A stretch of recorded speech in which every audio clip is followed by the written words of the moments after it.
Discouraged if there's low numbers on the line. Hey guys, good morning. It's Julie and Kristie. Hello. Hey, look, we match. Oh my gosh. We kind of do. What about that? Hey, I'm so glad you guys are here. And if you're tuning in today, today's January 16th, I just wanted to tell you real quick, I did an IG story takeover for Real Plans on Instagram today. Go by and check it out because I did 3 simple recipes with 4 ingredients or less. Hey Jill, good morning.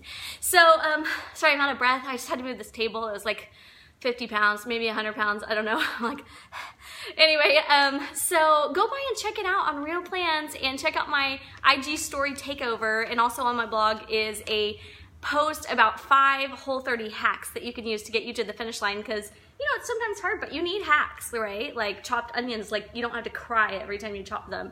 Wow. Like, for real, you know? So anyway, we are so glad that you're here, and we have an amazing guest this morning. Some of you know her and some of you don't, so she's new to some of you guys. And so I'm Julie Hamilton with Life Builders, simple tips to build a strong and healthy life on.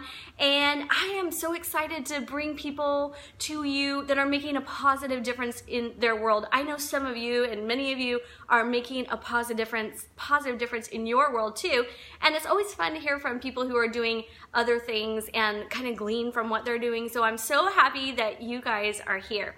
And this is my friend Kristie Vargas. Hello, everybody. Believe it or not, we've been friends for 23 years. Woo. Since we were babies. You were 20 and I was 23. Yep. We met at church. So it's funny because our girls have been best friends like their whole lives, and they're almost the same age that we were when we met, which oh my gosh, it's so awesome. Insane. I know. Insane. When you said that, I was like, what? I'm feeling a little aged today. I know. But it's been great. But so Kristie, I'm just telling you a little bit about her. I know she's going to tell you, but she was my roommate before we both got married. And so my family said, you got to meet this girl. She's so sweet. My mom was like, you know, you have to meet Kristie. So Aww, we met. I didn't know that. Yeah. My mom was like the big. She was the fixer-upper. She was. Aww. Yeah, she did. She was the matchmaker. And so awesome. we're like, hey, I'm just giving you the short version. Hey, let's move in together. So we're like, we're gonna go look at apartments. It's gonna be awesome. And then, the night before we were gonna meet and talk about moving in together and all the details of that, I was proposed to by my husband. She came when we met at the apartment. She was like, well, this happened last night. We're gonna get married. So. I hadn't even slept that whole night. Me and my husband, well, at the time fiance, we got engaged, and then we spent the whole night at Denny's. You did? Yeah, drinking coffee and eating and just talking and dreaming together. And then I was like, well, I have to go meet Julie because I'm gonna have to break the news to her. She was the first person ever to know that I was officially engaged, because I had to let her know, you might not want to live with me. I'm probably going to be married in about 6 or 7 months. And Julie, the kind of person that she is, she was like, oh my gosh, cool, that's so awesome. Yeah, let's move in together. It'll be fun. I'm like, you sure you want to? You sure you want to? But anyways, so we decided to move in together, and it was awesome. It's so cute. Cindy said, hi guys, we met you on your first outing with Neil. Oh my gosh. Where was that? Was that at Oak Glen, wasn't it? Wait. I don't know. I'm not sure. I don't know, but I can't remember. It's a long time ago. You can't even see. Cindy remembers, and you don't. That's what the heck. Just kidding. So it's fun. We had a lot of adventures. We had a lot of funny moments where you would. She was reminding me how we lived our back patio. Our balcony looked over a track, like a middle school track, and Damien would come out there and play his trumpet. And what song is it? I forgot. It was I don't know. It was like da da da da. Oh yeah. And he would play that and blow that at all the runners running around the track. It was so cute. It was funny. We would do like funny things, and we were goofy. Oh, she said she thought you were going bike riding. Oh. Does that make sense? Does that sound on our first outing together ever was at Oak Glen, but maybe their first as a couple. Maybe your first as a couple. Maybe. Or something. Yeah. We did go bike riding together quite often. Yeah. Back in the day. Oh, Jill says she has a high school reunion in a few days. That's going to be awesome. Well, so we're just going to jump in. We've got a lot to tell you. And if you more different, I'm not different, but besides my sisters and my family, Kristie's probably the only person that has lived with me besides my family, so she knows the real Julie, you guys. So you can ask her anything. She'll tell you exactly how it was. All right, so tell us, that's my introduction for you, but I want you to tell us take a couple minutes and tell us about your life right now. That was like 20 years ago. Okay, well, my life right now, I'm not ashamed to say I'm 46 years old, and I've been married for 20 beautiful years with an amazing man. I have 3 children. My daughter is 18. Her name is Kelsey. I have a son who's 17, and I have a little guy who's 8 years old. And he was my little bonus package. And I did pray. He wasn't, actually, Bradley was the surprise. Braden, yeah. I remember you calling me crying, I'm pregnant. I had a 7-month-old little girl, and I just was not expecting to get pregnant that second time. And yeah. Anyway, so fast. And I had, so Braden, I was getting older, and I was like, oh Lord, I want another child. So I am a busy homeschool mom, and I don't know what else is there about me. That's good. Yeah, I love it. That's the basics. That's the basics. Yeah. So tell us take a couple minutes and tell us about your growing up. You know, because I didn't know you as a child. So, hi Roxanne. She's 2 of my favorite ladies. Oh my gosh, I love you, Roxanne. I love you so much. Okay, so growing up, I am the baby out of 7 kids. And I have always loved my mom, and we're all from the same mom and dad. And I love my brothers and sisters, and they have always been amazing people in my life. And my parents, I love them so much. My dad passed away about 10 years ago. I did grow up and this is not to shame my dad, but he had a struggle with alcohol. And, oh my gosh, I'm sorry. I'm a little nervous, guys, so bear with me. But there were certain traumas and challenges that happened when I was little that kind of formed me, and it changed me in kind of a negative way. And, but I think they, I'm so sorry. You're fine. You're good. You're great. Keep going. Keep telling your story, girl. Okay. Well, I grew up in, as far as faith goes, like growing up, my mom grew up Catholic, so I would go to church like every Sunday.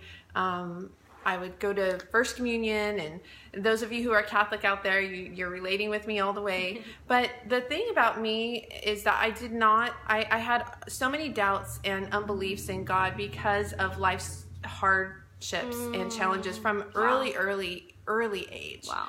And I didn't, I chose not to believe in him because I thought if there's a good God, then why would bad things happen? And like really bad.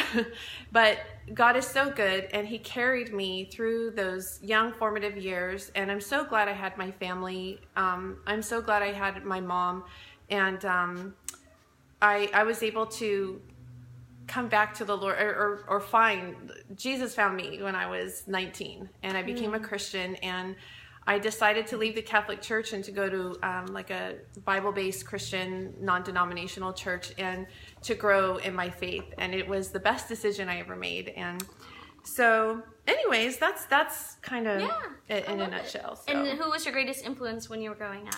I think my mom, because and my siblings, because they were my world. And my mom was very nurturing and very loving to me.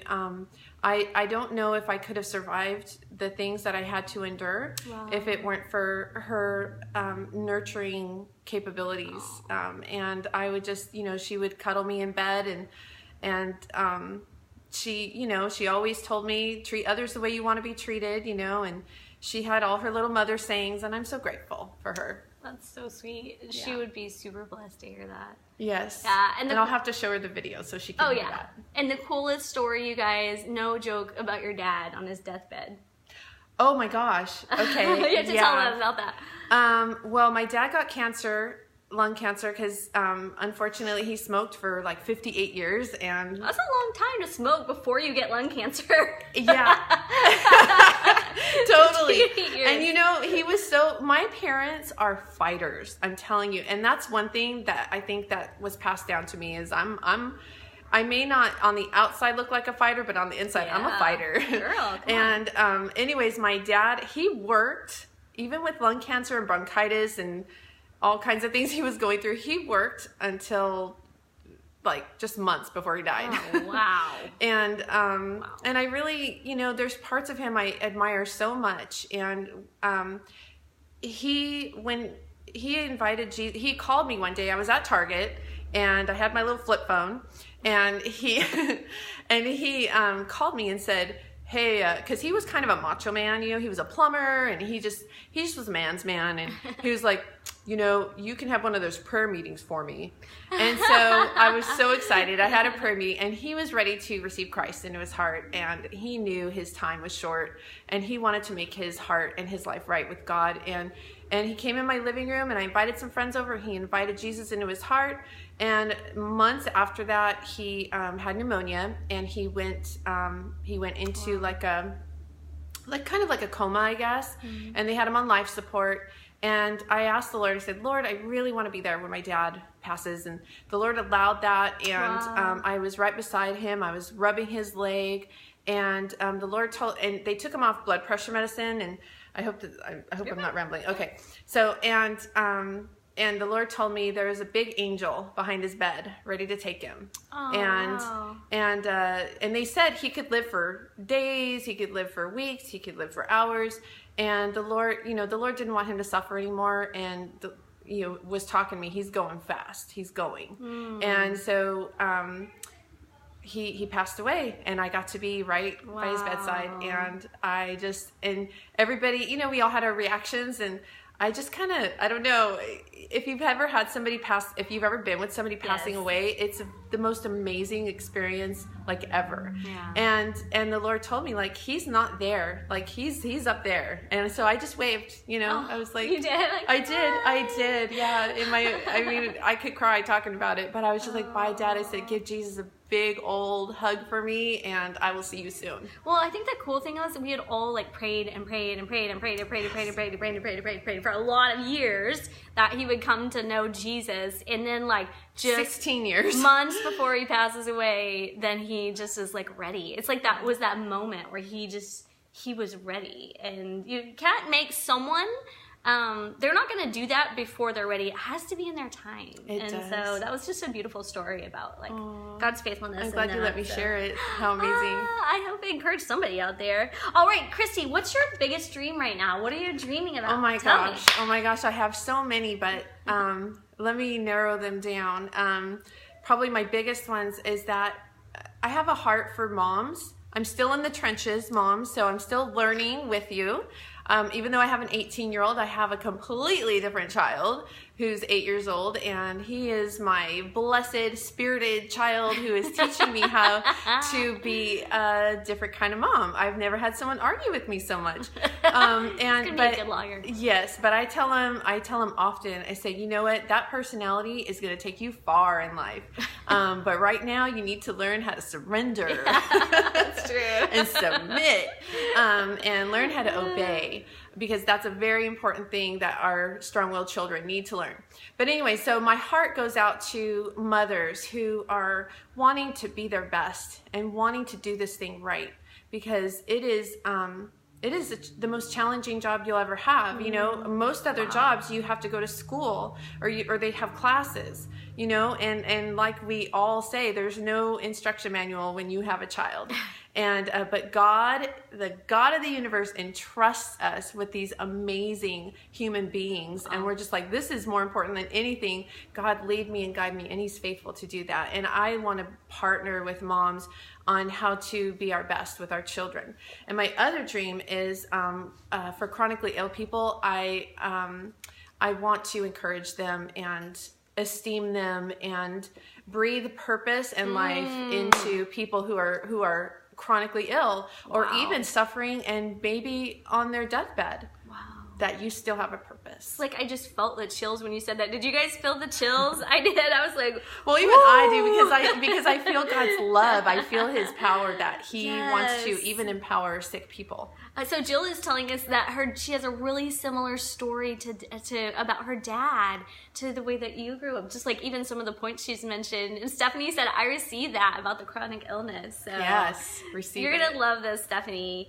Okay, so let's talk a little bit. We didn't talk about it before, but one of the major things that you walked through in the last few years, or 10 years, or however long it's been, is like a serious battle with chronic illness. And so if somebody's watching out there, they're struggling with it, and this is not just for people who have chronic illness, it's if you know anybody who has chronic illness, if you know somebody who has lupus, or they're even battling cancer, or they have fibromyalgia, they have adrenal failure, or whatever it is, the adrenal fatigue, any kind of chronic illness, I want you, depression, I don't know, but I want you to listen carefully to this, because when we get those words of life, we need to know how to keep the faith when we are chronically ill. And also, if you are a person who's trying to support someone who's chronically ill, you need to know how to support them in the best way that you can. So this is not just for people who are ill, this is for everybody, and I want you and I to understand what it feels like from the other side, to have that compassion and empathy, to be able to support the people who are walking this journey, because they're all around you, and you might not even know that the person you're sitting with is in serious pain. And there's a lot of chronic illnesses I didn't mention, but just any illness, just know that we need to know this stuff. So don't tune out. If you don't have a chronic illness, don't tune out. Tune in extra special right now, okay? So I want you to tell us, first we're going to ask, how do you keep the faith when you have a chronic illness? How do you sort through that long-term battle, long-term struggle? And then also after that, we're going to talk about how do you love someone well who is going through a chronic illness. So how do you tell us your story, like a little capsule story, okay. And then how to people who are walking through that can keep that hope alive and purpose alive. Oh, so important. There's some of you out there that don't even know what's wrong with you, and you feel sick, and you don't know what's wrong, and that was me for many years. And It wasn't your imagination. Yes, and you know that you're not the same as you used to be, but something's going on. And God, I want you to know that God knows exactly what it is. And that was me for many years. Like, I didn't know what was wrong with me. I had, it started kind of kicking in when I had babies, which was 17 years ago. I started noticing something, and I thought, I just don't do babies very well.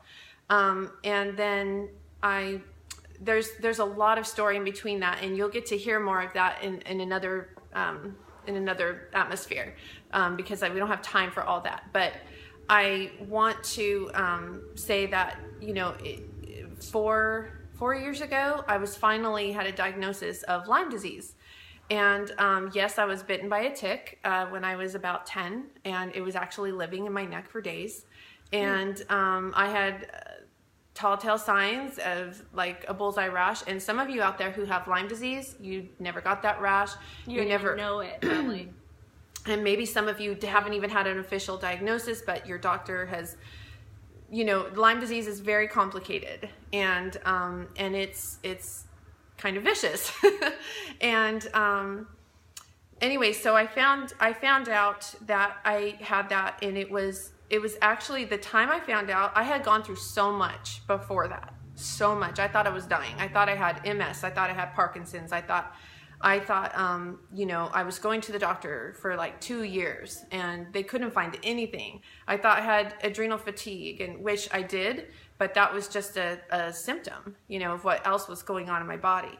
And I had all these symptoms, and I would wake up in the middle of the night thinking I'm dying, and it was during that time, because part of my story is not after the diagnosis. The faith started growing in not knowing what was going on. I would wake up and the Lord, I had no choice but to tune my ear into him. There were nights when I would wake up just shaking, my whole body trembling. And one night I even ended up in the hospital. And they had to give me a sedative because my electrical, my central nervous system was like electrifying. And anyway, so God just, and I was at the hospital that night and I was scared. I just began to encourage people who are also at the hospital. And I remember that night, and that was to take my mind off of what was going on. And there's a key point in that for those of you suffering, we can still be used. We can still encourage others. We can still, and sometimes that's even, super therapeutic to what you're going through. That even though you're suffering, it gives you such a compassion and such an understanding and such a heart that for others that are going through it. So use that. And anyway, so and my faith started growing immensely in my personal, intimate relationship with the Lord. Trust me, I'm going to be real here. I had a lot of frustrations. Yeah. I would cry going, God, why aren't you telling me what's wrong with me? What is going on? I thought you were the healer. I thought you were informative. I thought you didn't hold back anything. And he would just speak to me and say, yes, there's something wrong. He would tell me that. And I have a plan for you. And he gave me a song, strength will rise when I wait upon the Lord. And he said, wait upon me. I'm giving you strength. Wow. And so I just, in the middle of the night, like he would speak to me, and I would even ask him. I got so close to him, like, God, do you want me to call an ambulance? Because I'm so sick right now. And he would, and obviously I'm okay, I made it through, but he told me, no, you're going to be okay. Ride it through, ride the wave.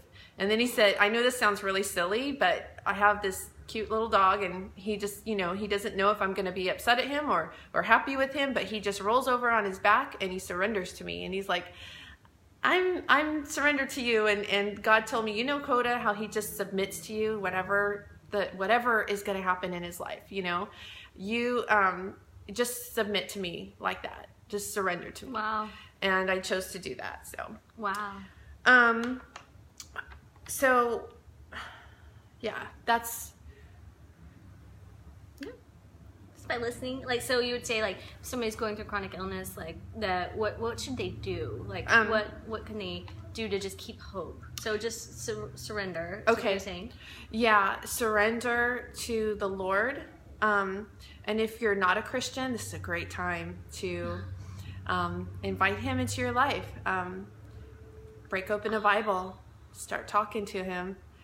He's hearing you. He counts the number of hairs on your head. He is ready to listen. He's ready, and it's okay if you're angry. It's okay if you're mad. It's okay if you're... that's important. Yeah. He's big enough to take it when we're angry about it. Yes. And I have grown to learn who God really is in my life, and he is... he's the God of the universe. He's not just God hanging on a cross, He's intimately sitting like Julie is right here with me. And he knows everything. He created you. He created everything, your DNA. He knows exactly how this is affecting you. And he wants you to know you're not alone. You're not, I know you feel isolated. I know you feel sometimes very depressed. I know you feel like there is no hope. But I want to encourage you that miracles exist. They do. Nothing is impossible with the living God. Nothing. And am I 100% better? No.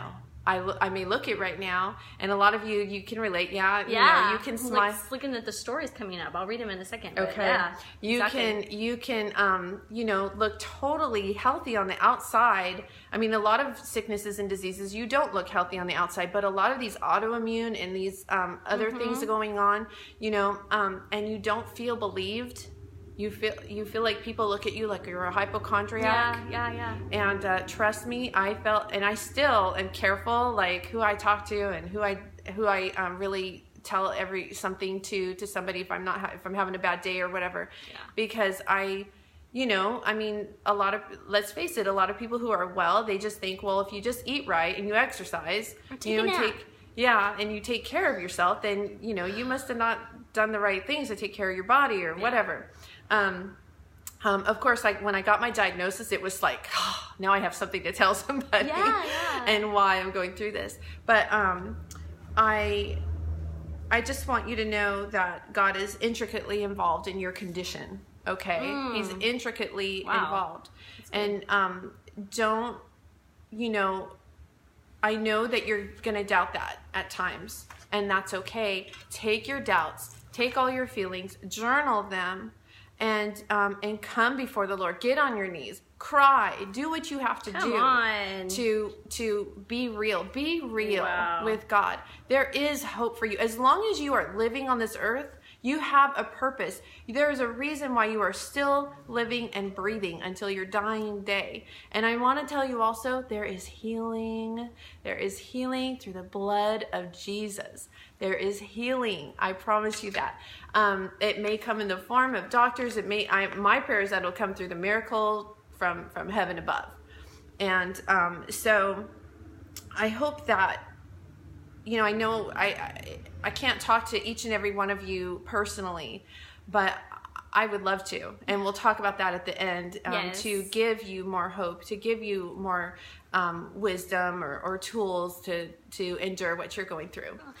So I'm going to go back because, I mean, there's some powerful stories coming up right now, and people who are walking through things. And Stephanie has MS. She said, I thought I was losing my mind, you know. And Sheila said that she's had 27 years of chronic pain. Amen, sister. And these are powerful women of God. Like, these are like gals that you would be like, oh my gosh, I need to know these people. Stephanie said, he told me in my bed that you will rise on broken wings. Oh my gosh, that's so beautiful. And Roxanne said, I was diagnosed with chronic illness. I'm fighting against fear and waiting on the Lord. Thank you for being real and vulnerable. It gives me hope. Yes. And Roxanne, I'm praying for you. Yeah. And Stephanie said a hidden illness. That's what MS said. And Sheila said, it's so good. Come on, sister. Thank you for being transparent. God bless you both for your transparency. Okay, so let me ask you, this is not on the list of questions, so I'm going to stump her, not stump her, but I'm going to ask her a question that she's not prepared for right now. Okay. My question is, you're praying. What happens when you don't get healed? When you pray in every night for healing, or every time you're praying and you're praying for God to heal you and you don't get healed yet? How do you navigate that without becoming bitter? Right? Because you can start to get bitter about it. Like, how do you navigate that? What do you do? That's so good. You need people in your life. You need people in those times. You need to reach out to someone to. It makes me want to cry hearing that, because it's just, you know, I'm still in those places. And I mean, last night Julie doesn't know, it was a really tough night for my head, you know. Aww. And no, it's okay. And I got a good night's rest. And but I think you need others so much, and you need someone you can be transparent with. You need someone who you can talk to. I mean, yes, God is there, and that is the strength of our life. But, you know, even Moses, when he, you know, in the Old Testament, there was that scripture where he needed others lifting his arms. And when you're having a really rough moment and you're frustrated because nothing's happening and it's been years, then you need your support group. You need your support group. Come on, okay? get in that small group, you guys. Yeah. Or some kind of support group online or something. Do not isolate yourself.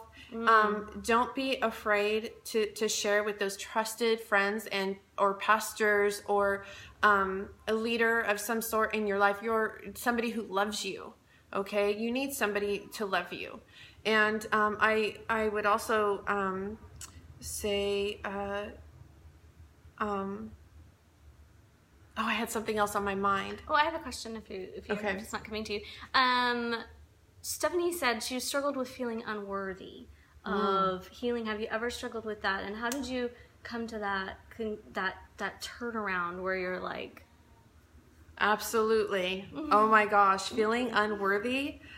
It's been this year that I have been able to walk out of feeling unworthy. I am overcoming that. And I want you to know that that is a lie. That is a lie. That is a lie. Okay? Woo. We have an enemy who lies to us. He's the father of lies, and he continuously does it. Oh my gosh, you know, we are so worthy to be healed. Jesus, when he walked on this earth, that's what he did. That's what he brought, you know, when he died on the cross, he said, by my stripes, you are healed. He didn't say, if your life is right, if, you know, you do this, and if you do that, you'll be healed. He said, by my stripes, and who did he dine with? You know, he said, it's the sick who need a doctor, not the righteous. And that goes for, you know, spiritually and mentally and physically, you know? And I just want you to know that I know what it's like to live years with something. And you get to wonder, is there really healing? Is there really miracles? Yes. And that's when we need the encouragement, and we need to go before him. We don't stop fighting while our feet are on this earth. Do you know that it's a miracle that you're even here on this earth? To be born is what's the statistic? 400 trillion to 1 odds that you were born. 400 trillion to 1. That's ridiculous. That is huge. You know, when I was little, I used to think, why am I even here? You know, I had those thoughts in my head, and still to this day, you know, there are times when I'm suffering and I'm like, why am I still here? What am I doing? I have wanted to go to heaven, you know, on a number of occasions, because I'm just like, I know that it's good. I know heaven's going to be the most amazing place, and I'm not afraid to go. I'm not afraid to die. But God's like, you know, don't go there. You right now, you have, there's something I still have for you on this earth. Yes. And he has nurtured me. He's been my mommy. He's been my daddy. And when I'm alone, and when I'm sad, and when I feel unworthy, I just go and I crawl in his arms now, and I say, hold me, you know, help me, talk to me. And but I know that's a hard one. Well, and I think Stephanie made up a good point. She said it's hard to get to people to understand that you can't be dependable, and it's hard for you to get to a small group. And that's a valid point, as Stephanie. I understand that 100%. But what's cool is now you're going to have a resource. So, because, I mean, you can go online, like an online community where you're getting support, maybe encouragement. So, just like plug that real quick. Tell them about your thing real quick. Okay, well, I'm starting to... here's one! I have actually I created the page. It's called Lemonade for the World. And look me up on Facebook. I'm not on Instagram yet. I'll figure that out later from Miss Techie. And that is my heart, is to be able to have a place where people can come in to be encouraged who are dealing with chronic illness. Yeah. And so the things that I'm trying to say here, there's going to be 100 times more on my page, Lemonade for the World. And because God spoke to me one day, and I was really frustrated, and I was doing my hair and makeup, because that's something I do every day, because it makes me, you know, I know some of you, there's times when I couldn't get out of bed to do that, but I have had some treatment, so I'm feeling a little bit better, and so I can get up and I can do that, and it makes me feel good about myself. And then he spoke, so I was doing that, and anyway, so he spoke to me and said, you know, I was just like, man, this sucks. And the Lord spoke to me and said, you know that saying, that phrase, when life gives you lemons, make lemonade? And I was like rolling my eyes at God. I was like, whatever, God. And because that's how I relate to my Heavenly Father. He is my dad, okay? And sometimes you roll your eyes at your dad. And he was like, no, get this. He goes, take the seed and plant it and grow a tree. Wait for that harvest so you can make lemonade for the world. I have a purpose for you, and I want to use what the enemy is meant for bad in your life and use it for good. Okay? Wow. And I'm like, okay, Lord, okay. And it made me cry. And so he, I actually want to launch a blog as well, and I'm still learning how to do that. But I have launched my page. So come and look for me. Okay, and click to join, and I will add you. Well, and I think what's interesting too is it's like whenever I'm hearing you say that, it's like the crushing of the lemon is what makes the lemonade come out. And then you add a little sweetness, and it's in that crushing process that you get what you give to the world. Because you can give the world lemons, but yours is lemonade for the world. And it's like the juice of that coming out of that crushing season or that crushing motion, where you have just like something really precious coming out of that place, you know? And good. I just want you to know that it's not only Excuse me. chronic illness that has affected me. A lot of you've had chronic illness, and that's just the cherry on top of all the trials that you've been through in your life. I mean, maybe you've been through a divorce, maybe you have a sick child, maybe you've been molested as a little person, and maybe you've been through a very traumatic childhood. These are things I'm going to be talking about too. Yeah. And because our bodies, God did not create our bodies to endure all this trauma, and He wants to free us, and He wants to release those things so we can walk in completeness and wholeness. So dang, girl, come and join me. Lemonade for the world. Go join it. Look for it. Look it up. And then also, well, so let's talk about. We talked about on that side of chronic illness. I just want to ask for those of you who love somebody that's chronically ill, and you're walking life with them. You're close to them. I have people in my life that are chronically ill, and it's a hard walk. And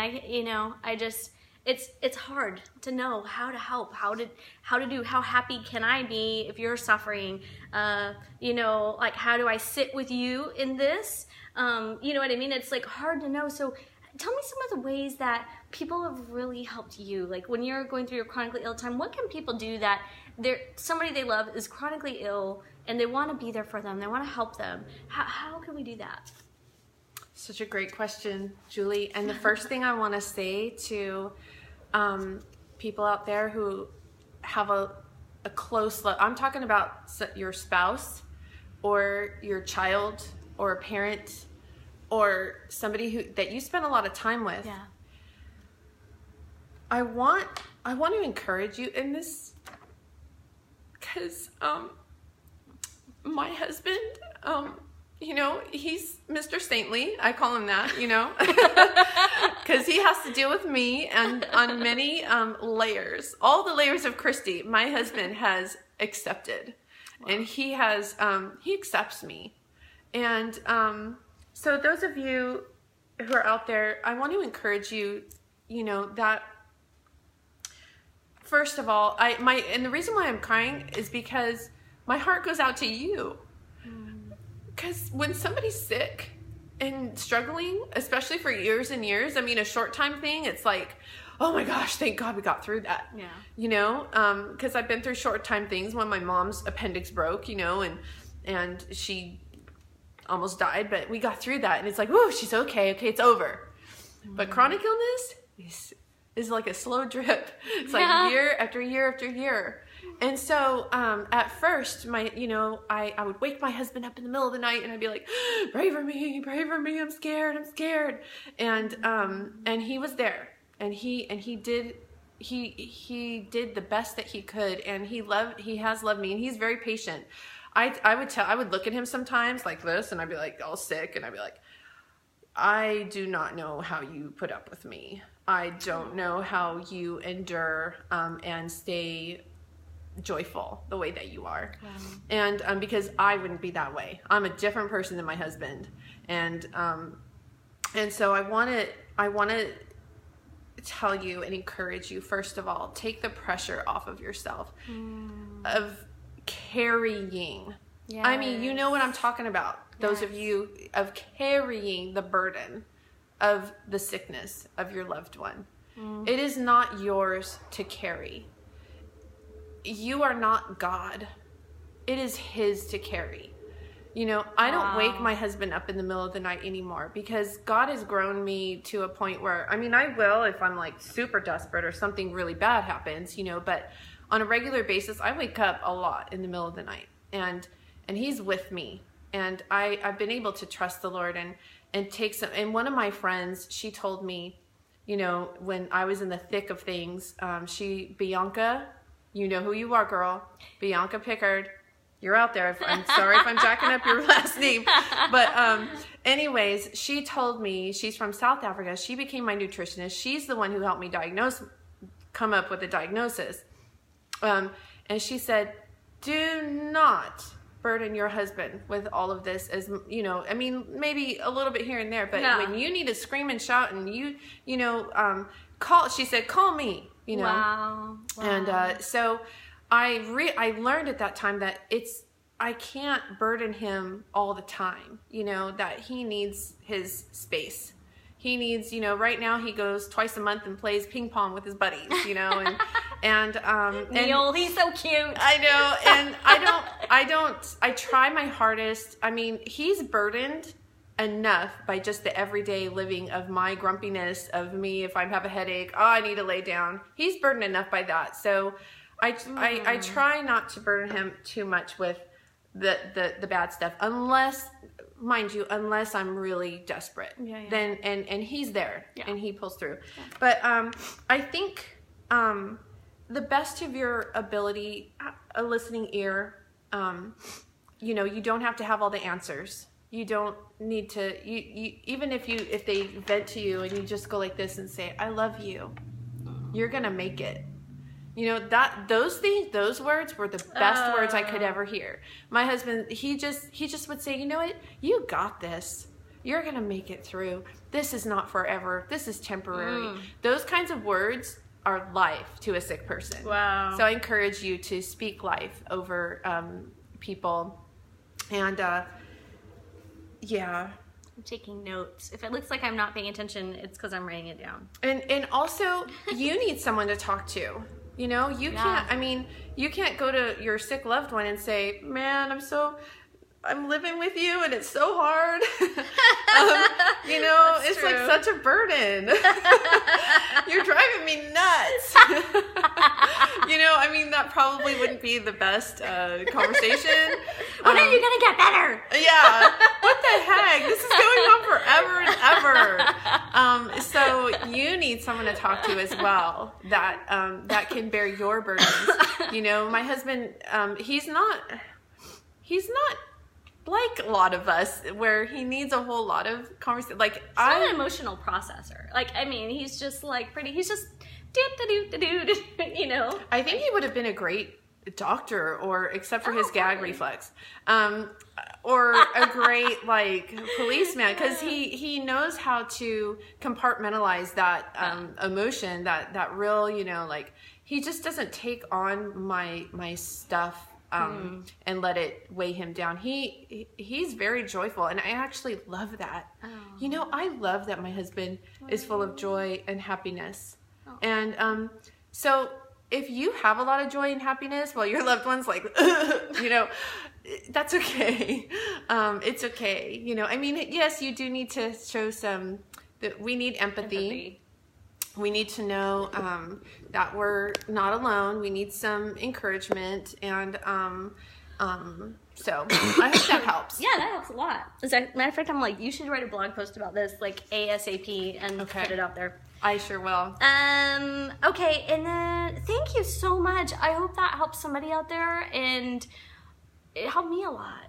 You know, it's funny that you brought up the burden thing, because like during this fast, God just showed me like 3 days ago, like you are carrying this burden that you were never meant to carry, and you need to slide it over to me every day. It is like, but it's like you carry this burden, and yet you try to act like you're strong enough to hold it, you know. And I'm not trying to act, but it's just like life. You still have to do life, even though you're carrying this burden. And God was just like, slide it over to me, and every day you come and surrender that thing, and you don't pick it back up.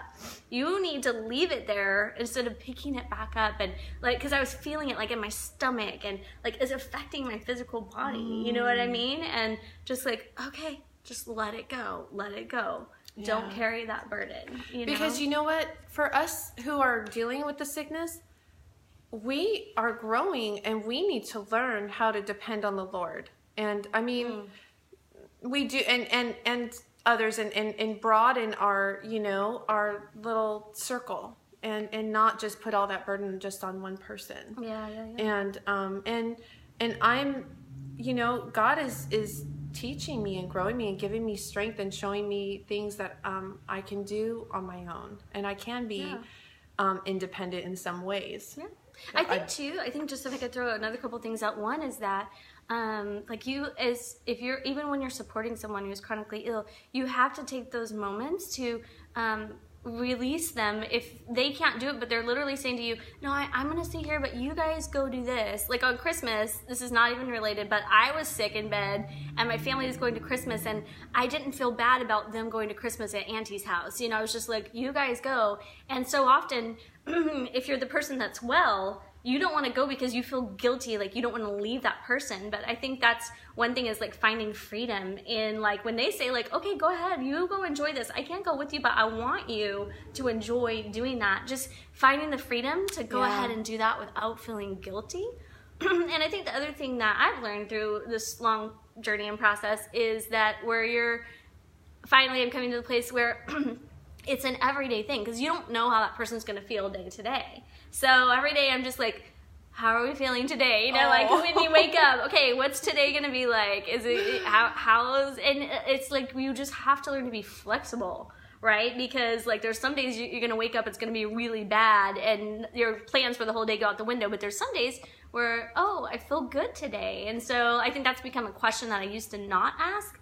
But now I'm used to asking that, okay, how are we feeling today? So, Stephanie said it's been 2 years since she's done holidays, and it took us 5 years to get to that point. It's okay, Stephanie. It's a season, and there's going to be days ahead of you and where you're going to be able to do it. But listen, you don't have to do holidays, because there's people around you that are going to be able to support you and help make those things happen and make special memories for your kids. And just, I know it's hard. I know it's sad. You probably feel sad because you haven't been able to do that, and I would feel sad too. But just rest in that. It's okay. It's okay. Tom does that every day with me, Ileana says. Yeah, it's like I'm taking the temperature. Okay, how are we feeling today?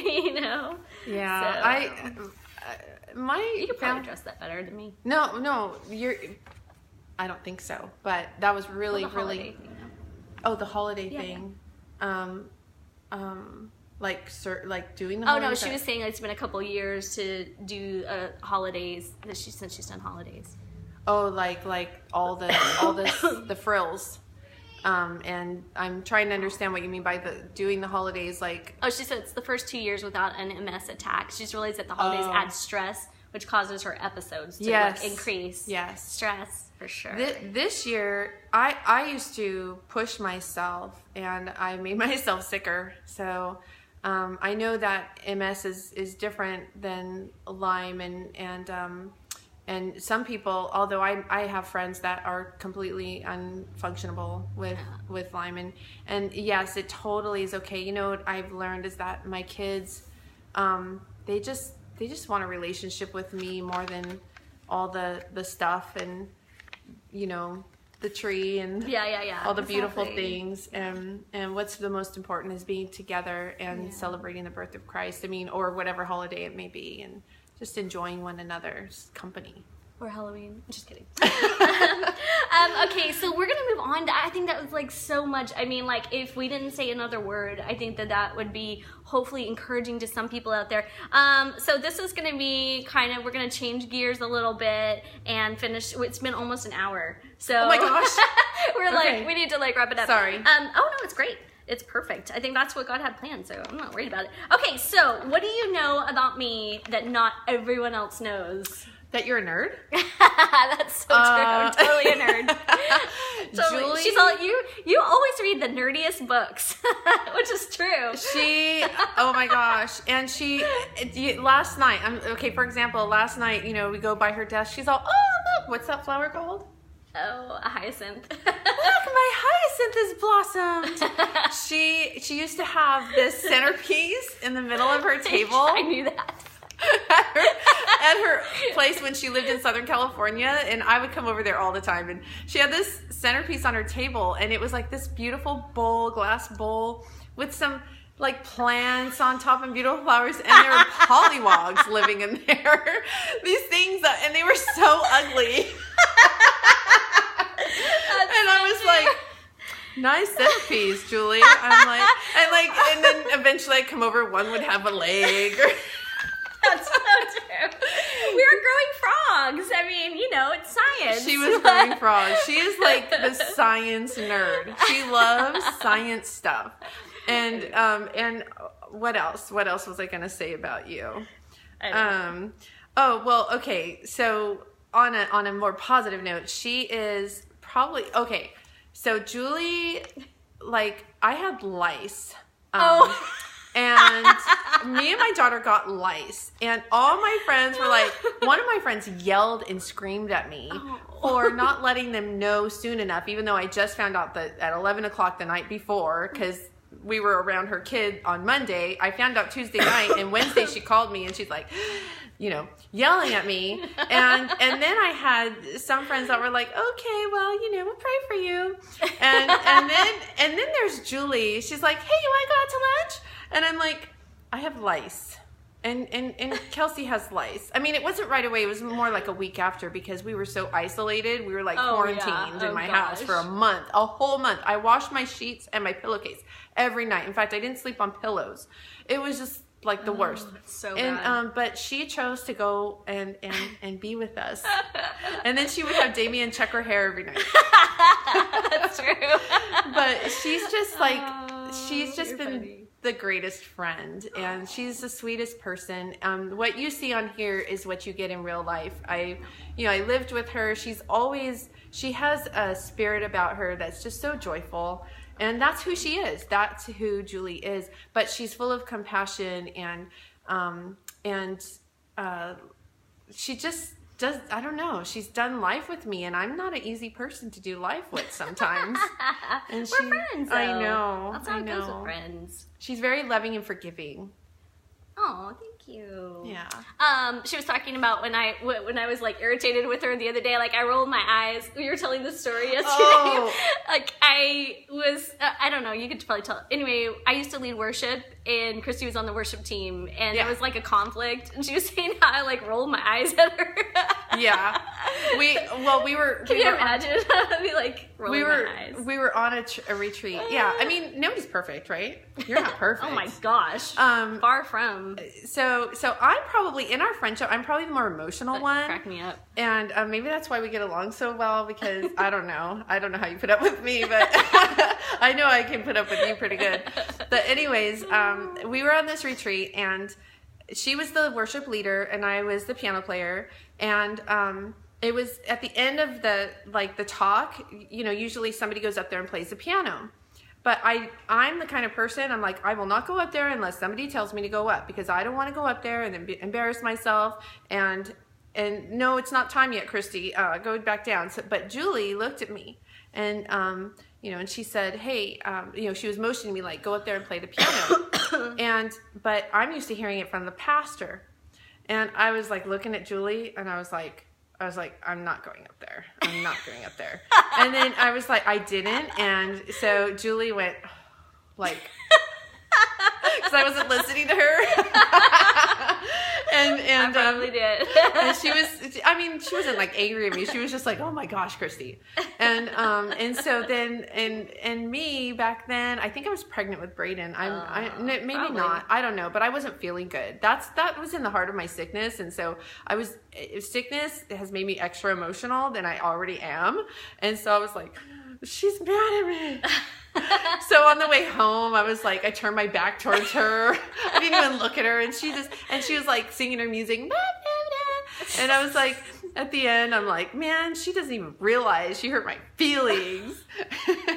Sorry. No, it's okay. I think I've forgiven you since then. It's been a while. So, I hope anyways. so. If not, will you please forgive me? I didn't mean to roll my eyes. Of course. I think that's the only time she's ever rolled her eyes at me. So, and I probably deserved it, because I probably just should have, because actually the pastor asked me to go up there like right after.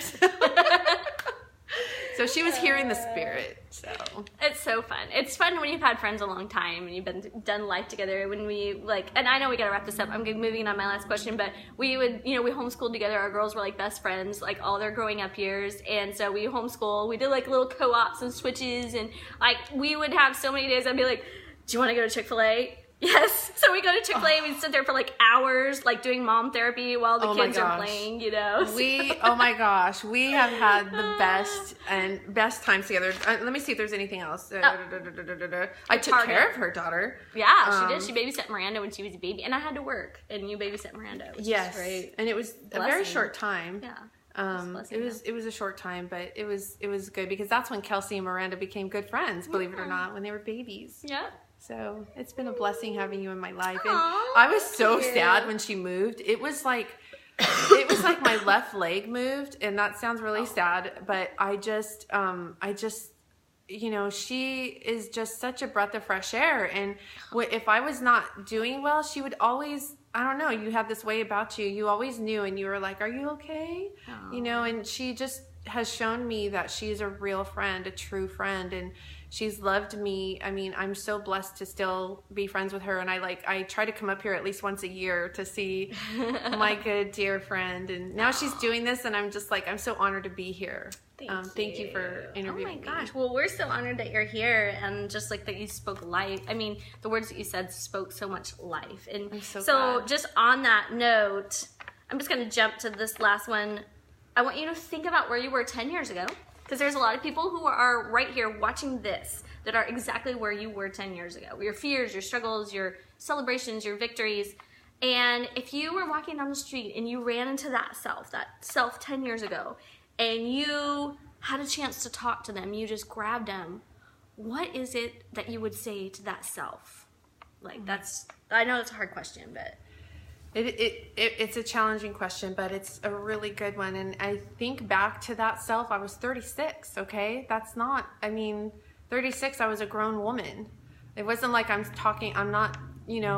she's having me not talk to my little self, my little teenager, which would be almost easier to talk to. Yeah. It's 10 years ago when I was 36, didn't know I was sick. I mean, I was sick. I didn't know what was wrong. Yeah. I had an 8-year-old, or I had 2 little kids that were elementary age. And, you know, I was wanting so bad to be a really good mom. That was the top of the thing, I think, on my mind. Like, how can I do this the best? And so if I can take just a second and like pretend like I'm holding that woman's hands, and I would say, you know what? You're doing a really good job. You're amazing. You are beautiful. And you don't believe that to its entirety right now. But you are so amazing. You are so worthy. You are so loved. And you have some challenges ahead of you that I don't know if God would allow me to tell you that right now. Because it's a walk of faith. But you hold on to him with all your might, because there are good things ahead. And you are an amazing mom. And guess what? Your kids are going to be fine. You don't have to worry so much. Yes. Stop worrying if you're a good mom or not. You're going to make mistakes. Just forgive yourself and pick yourself back up. And keep loving them. Make the best of memories that you can. Just hold them. Speak life over them. They're going to be fine. They're going to be okay. Because I was so worried about that. Yeah. You have I love that. Beautiful kids. Don't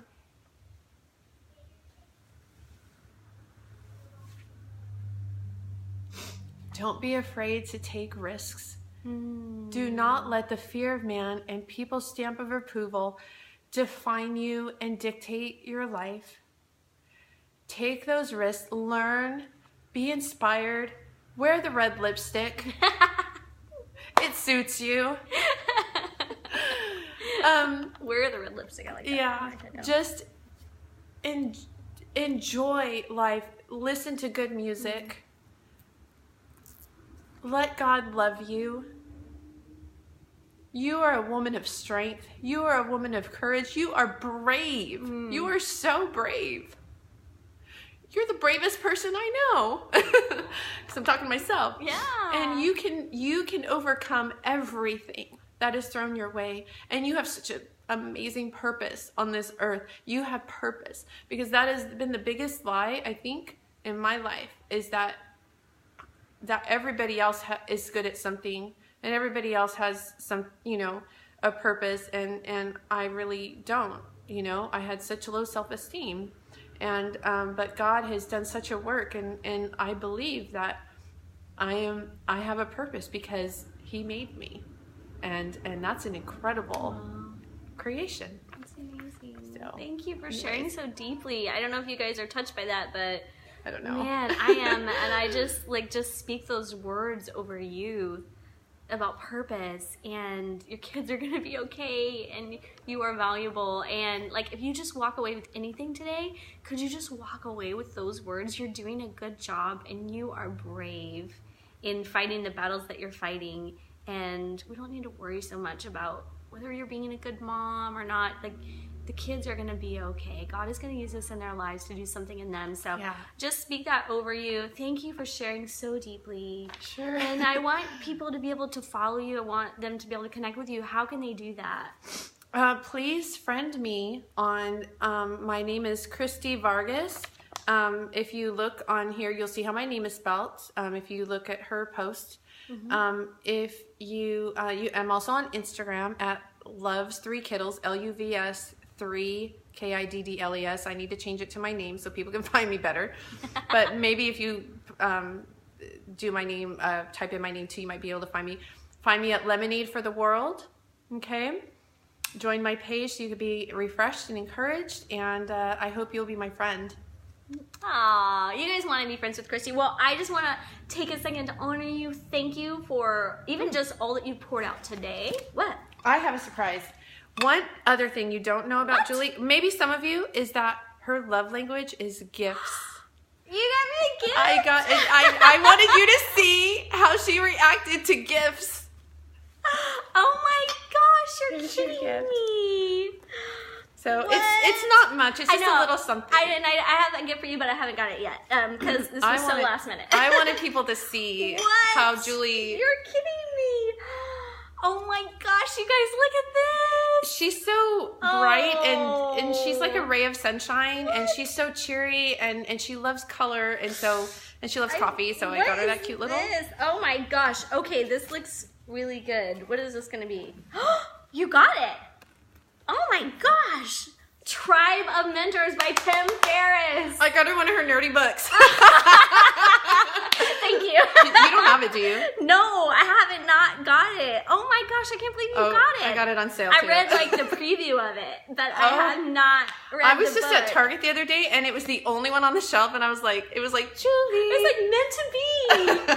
Thank you. So, okay, wait, there's something else in here. I think it's just a little tiny, what is it? little other tiny little thing. Oh, look, it says best friend ever. Oh my gosh, thank you.